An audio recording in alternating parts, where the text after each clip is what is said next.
Okay guys, so for our next problem, so this is an example of a cantilever beam which carries a concentrated load at point A, upward load of 1,000 pound, and uniformly increasing uniform load na in triangular shape, or this is a first degree curve. Okay, so gaya nga ng ginagawa natin nung una, so first, we need to determine first the reaction dito sa fixed support. Again, kapag cantilever, yung isang end mo is naka-fix and yung isa is naka-overhang or suspended. Okay, so let's just assume first yung mga direction ng kanyang moment. So let's just say na ito, ayan, so this will be our moment at point B. Okay?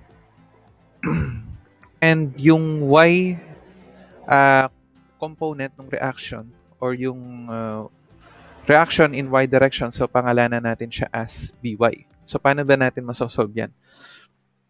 So for the by, so you just need to take summation ng forces ng y. Assuming upward direction as positive, take summation ng forces y considering the whole diagram equals to 0. So we will have an equation of by is equals to, so ito, i-convert lang natin siya into concentrated load. So di ba ito, ayan, it will act at this point kung saan its distance is, kapag nandun tayo sa maximum side ng isang triangle. So, di ba ito is equals lang sa 1/3 ng base, which is 12. Ayan. 1/3 of 12. And ito, this is just the area of this triangle. Okay? So, that is equals to 1/2 of the base, which is 12, times the height na 360. So, this is equals to, so pindutin lang natin sa calculator. So, 360 times 12 divided by 2. So, that is equals to 2,160 pound. Okay? So, by, so plus etong 1,000. So, ang gawin ko, idiretso ko na siya. So, equals ko siya to 2,160 and then minus 1,000. Okay, so the value of by is equivalent lang sa 1,160 pound. Okay, so for the moment of B, so ganun lang ulit. Take ka lang na summation ng moment sa B. So by taking summation ng moment at point B, we will have a value of equals to 0. So MB, or yung moment at B, so equals, so meron tayong 2,160 and then multiply by etong perpendicular distance niya, which is 1/3 of 12. Okay, so nagloloko lang yung 1/3 of 12 or 4, and then minus 1,000 multiplied by 12. So what will be the value of moment at point B? So 2,160 times 4 minus 1,000 times 12. So the answer is 3,360. So ibig sabihin pala, mali tayo na assume. So negative 3,360. So in short, dapat pala ito is 3,360 pound-feet, but ang direction niya is in this direction. Okay? So babagawin lang natin siya dito. So ito pala is dapat, pag ganito yung direction niya. Okay? Okay, so since meron na tayong value ng mga reaction, we can now proceed with the sectioning. So kung mapapansin nyo dito, so isa lang yung section na gagawin natin. So somewhere here, putol na lang tayo dito. Ayan. So this will be our section 1. So considering section 1, so mag-drawing lang tayo, isolate lang natin. Ayan. Considering section 1, so ito yung makikita mo. Ayan. So you have here the 1,000 pound. And ito, ayan. So again, this distance is equivalent to x. Ngayon, pangalanan muna natin to, itong height na to na omega. get the value of omega in terms of x. So, magre-ratio and proportion lang tayo. So, kung titingnan nyo itong figure natin, ganito lang siya. So, coming from this triangle, ito, yung original loading niya. Ayan. And then, ito. So, di ba ito yung omega? And then, ito is our x. Okay? So, by ratio and proportion, yung 360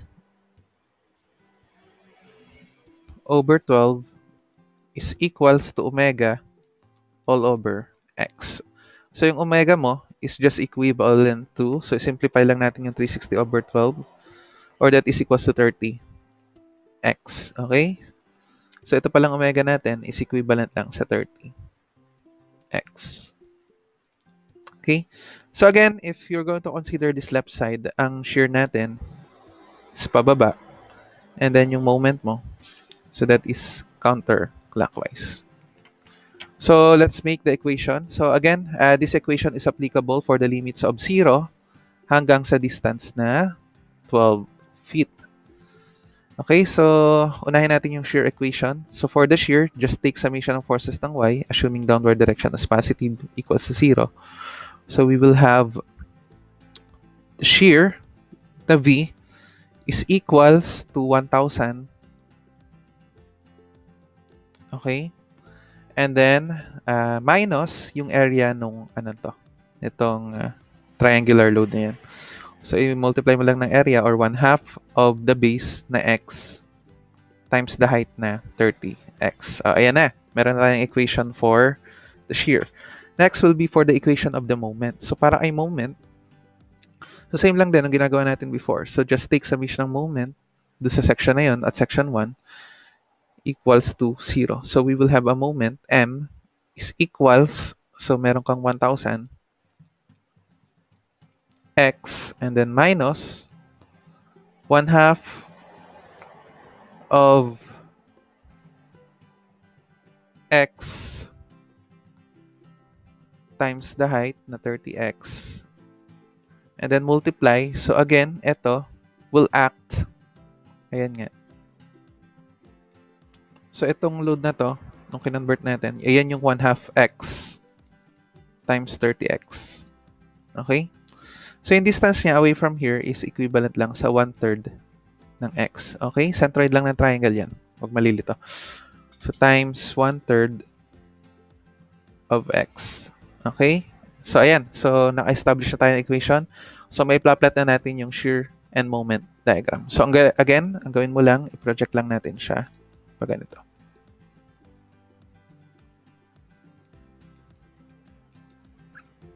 Okay, so this will be our shear diagram. And then itong baba will be our moment diagram. So yung shear diagram mo is in terms of pound. And ito is in terms of pound feet.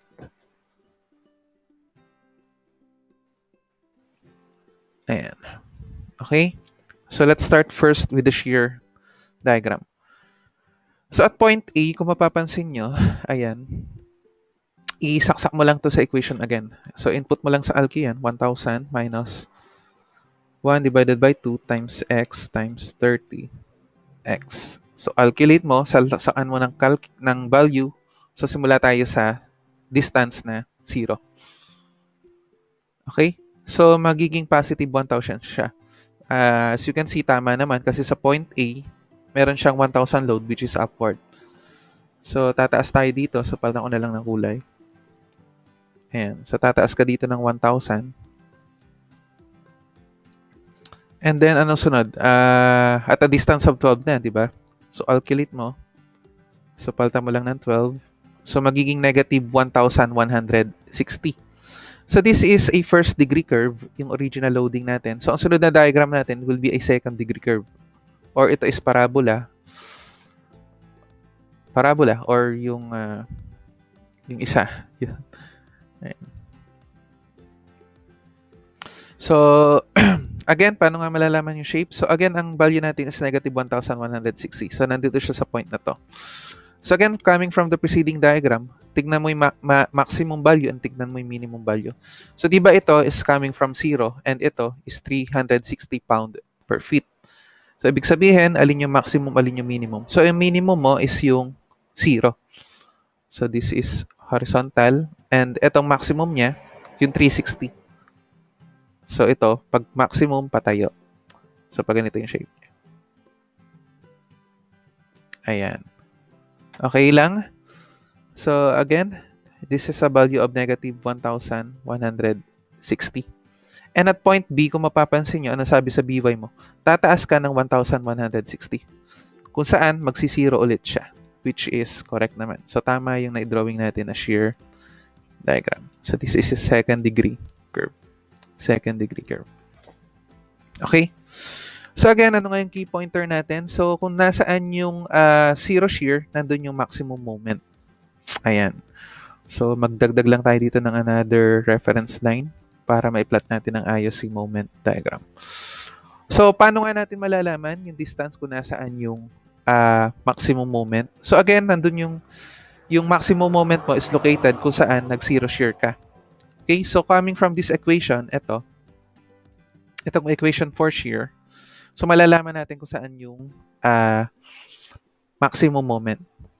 So, sabi, at max or maximum moment, the value of your shear is equals to 0. If that is the case, so 0 is equals to 1,000 and then minus 1/2 of x multiplied by 30x. So with that, we will have a value of x. So 1,000 times 2 divided by 30 and then square root of the answer. So that is located at 8.165 na lang. 1650 feet. Okay? So, ayan. May location na tayo. We can now plot the moment diagram. So, paano natin yung gagawin? So, again, input mo lang tong equation na to. Yung nagawa nating equation. So, that is 1,000x. And then minus 1/2 of x times 30x. And then times x divided by 3. So, calculate mo lang. So, unahin natin yung at a distance of 0. So, at 0, dito sa point na to, so 0 daw yung value ng moment niya. Okay? And then, ang sunod natin is yung distance niya. Itong 8.1650. Ayan. So, calculate mo lang ulit. Lagay mo ng value ng 8.1650. Okay, so ang sabi dyan, the moment is 5,443.3105. So again, coming from the preceding diagram, so ito is second degree. Ang mangyayari ngayon, third degree curve na siya. So parang ano lang din yan, spandrel. So again, tingnan mo yung dalawang value. Alin ba dito sa 1,000 at 0, ang maximum and minimum. So dito yung maximum, so nagsimula nga sa 0, so maximum. And then minimum, so nandito siya. Since positive value siya, so nasa taas siya na ganyan. So, ayan. So, pagdugsungin mo lang. Ayan. So, this is a third degree curve. So, kung saan ang value nito is 5,443.3105.